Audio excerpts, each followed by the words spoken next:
So which bus are we on?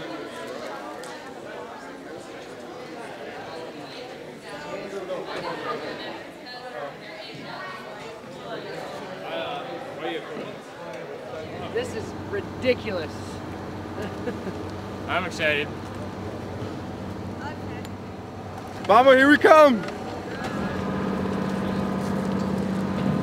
Hi, happy Inauguration Day.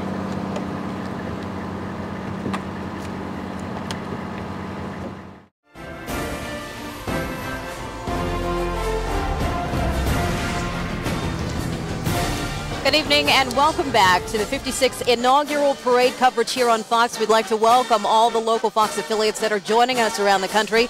You're looking live right now as the parade route continues here in front of the White House, 1600 Pennsylvania Avenue, as they walk by. Up next is the Theodore Roosevelt High School Marine Corps Color Guard and Drill Team. They're from St. Louis, Missouri, making their first appearance in the inaugural parade. The uniform of this 23-member band is the United States Marine Corps Dress Blue Bravo.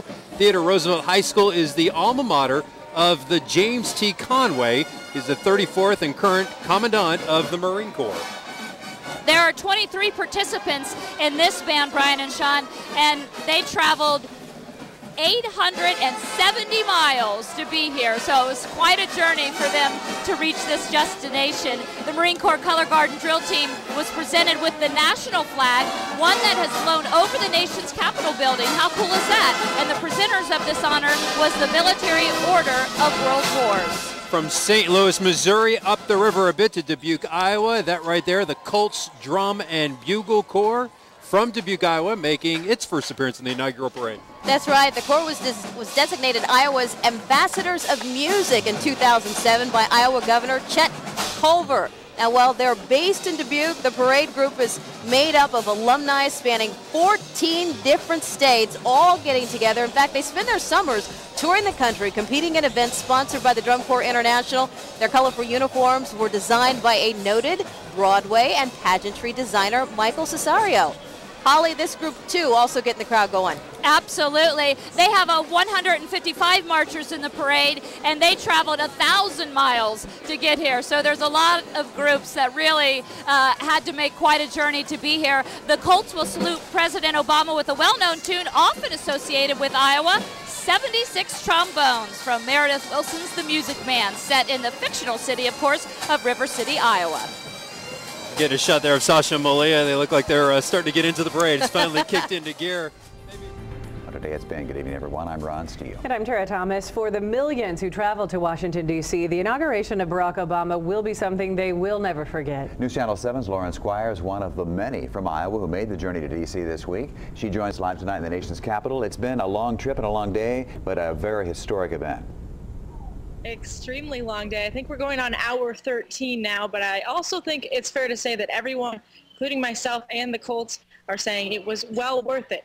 That's because early this morning, everyone woke up. It was about 4:30 when the Colts got up to get ready for their big day. Now, the cold temps weren't the only thing giving them chills, though. Everyone was really eager to be a part of this historic event. Colts fans were even up at the same time, hoping to land the perfect position for the parade, no matter how much sleep they had to sacrifice. Now, the Colts actually were just on national television about 30 minutes ago.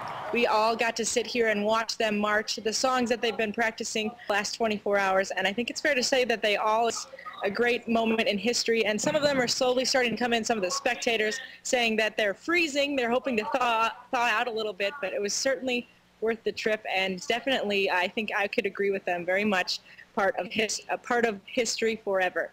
Live in Washington, D.C., Lauren Squires, Iowa's News Channel 7. They'll probably never forget 76 trombones, I would think. It's stuck in my head, I'm not gonna lie. They practice that more than ever. Okay. All right, thanks, Lauren. Yes.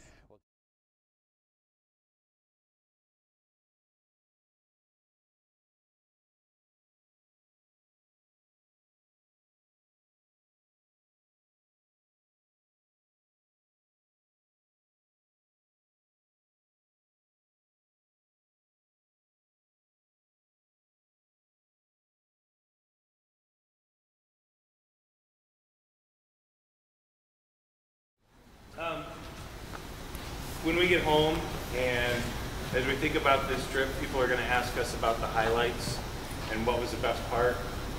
I'm going to say two things. Number two, performing for the president. Number one, being a Colt again. Thank you.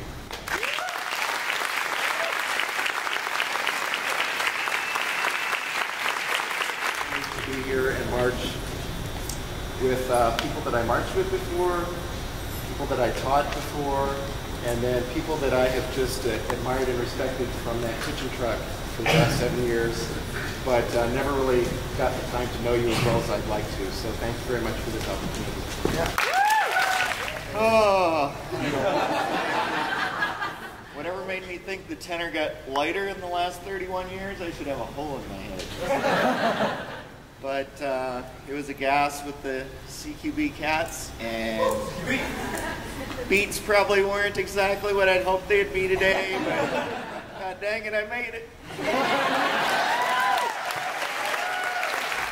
I want to thank all you friends of my nieces, my niece Elizabeth. It was great to actually kind of close the loop and be able to march with her, and the friends of my niece Lynn as well, who embraced me on the alumni bus and got to know me, and been having a great time, and I'm looking forward to the ride home. Thank you. So much of what I am today is because I was a Colt, and it's great to know that for one more day I was a Colt again. And one thing I guess I get to thank a lot of you for last year, because when I was teaching chops, I was struggling because it was the first time I had to teach B flat F horns, F sharp second valve. It was so easy when they changed it on me. And they were more than welcome to let me come up and watch the horn line and just pick up some tips to move my corps along. And as the day progressed, I felt more accepted than I ever imagined coming up to see the Colts.